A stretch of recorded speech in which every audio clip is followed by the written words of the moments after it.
ఈరోజు ఎపిసోడ్‌లో జ్యోత్స్న పిచ్చి ప్రయత్నాలు, కార్తీక్‌కి బెదిరించడం మరియు దీప టెన్షన్ ముఖ్యమైన విషయాలు మాట్లాడుకుందాం. జ్యోత్స్న గన్‌తో కార్తీక్ జ్యోత్స్న ఒక పెళ్లి కూతురులా రెడీ అయ్యి తల్లి మరియు ఒక గన్ పట్టుకొని కార్తీక్‌ని బెదిరిస్తూ ఉంటుంది. ఈ పెళ్లి రోజున నాకు నువ్వు తాళి కట్టాలి, నన్ను నీ భార్యగా దీపకి పరిచయం చేయాలి అని కార్తీక్‌ని ఫోర్స్ చేస్తూ ఉంటుంది. కార్తీక్ తనని ఇది డ్రామా కాదు, పిచ్చి అని తిడితే జ్యోత్స్న ఇది బొమ్మ తుపాకీ కాదు, నువ్వే తాళి కట్టకపోతే నేను నిన్ను కాల్చుకొని చేస్తాను అని ట్రిగర్ మీద వేలు పెడుతూ ఉంటుంది. కార్తీక్ తనని ఆపడానికి చాలా ట్రై చేస్తూ ఉంటాడు.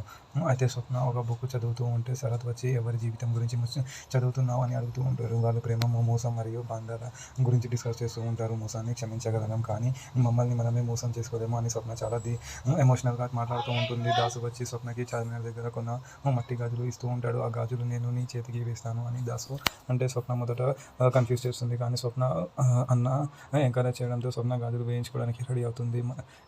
మళ్ళా దీప ఇంట్లో కార్తీక్ కోసం వెయిట్ చేస్తూ ఉంటుంది. కార్తీక్ ఫోన్ లిఫ్ట్ చేయకపోవడంతో చాలా టెన్షన్ పడుతూ ఉంటుంది.